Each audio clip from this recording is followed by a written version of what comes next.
It's the old adage, as California goes, so goes the country. It should be the red alert harbinger of the U.S. Constitution destroying and criminal presidential campaign of Hillary Clinton, because California has officially crossed the line. On Thursday, a federal appeals court in California ruled the Second Amendment does not permit Americans to carry firearms in public. The ruling upholds a California law that imposes strict rules on individuals who wish to exercise concealed carry. The California law requires applicants to demonstrate good cause for carrying a weapon. How's this for good cause, California? 14 dead and 22 wounded in a terrorist attack in San Bernardino on December 2nd, 2015, after every Homeland Security firewall was easily breached. Or the incident back in March of 2016 when, as WorldNet Daily reports, deputies from the San Bernardino County Sheriff's Office and other agencies responded to a report of Allah Akbar chanting, turban-wearing men shooting assault rifles, handguns, and shotguns in a remote desert area. Or the fact that illegal aliens commit 30% of murders in many states. As Breitbart reports, criminal aliens accounted for 38% of all murder convictions in the 5 states of California, Texas, Arizona, Florida, and New York, while illegal aliens constitute only 5.6% of the total population in those states. Meanwhile, Mexico is crushing under the weight of the mass exodus California bound and saying they have reached their limit. Kurt Nimmo writes, the unconstitutional ruling strikes down a previous decision. In 2014, the Ninth Circuit Court of Appeals ruled in Peruta versus County of San Diego that the right to carry a firearm is guaranteed by the Second Amendment. Regardless, Judge William A. Fletcher declared, based on the overwhelming consensus of historical sources,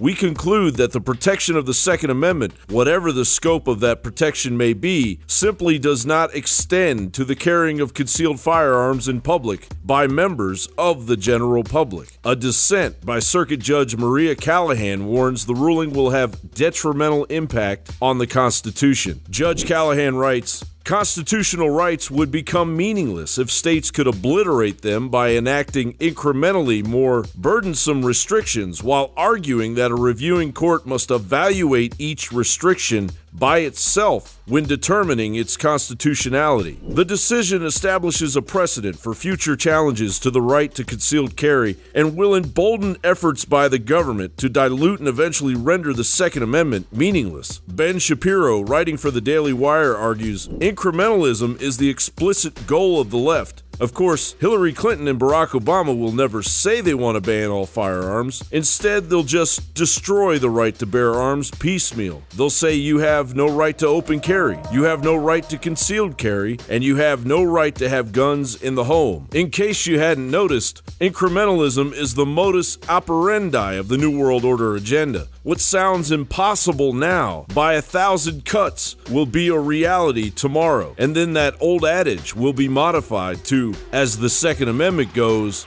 so goes the country. I'm going to do everything I can to rally people against this pernicious, corrupting influence of the NRA. I was proud when my husband took them out and we were able to ban assault weapons, but he had to put a sunset on. So 10 years later, of course, Bush wouldn't agree to reinstate them.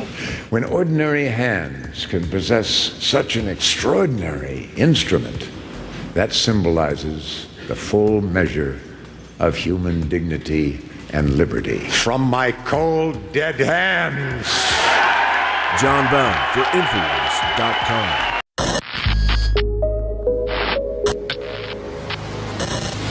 Symbols are powerful, and the globalists have hijacked the symbols of America. They've turned them into their own symbols. Well, we are restoring the idea of the true republic, not the counterfeit globalist empire, by promoting the icon George Washington and others. That's why we're rolling out an 100% made in America line of incredible pro-liberty apparel. We are repopularizing liberty.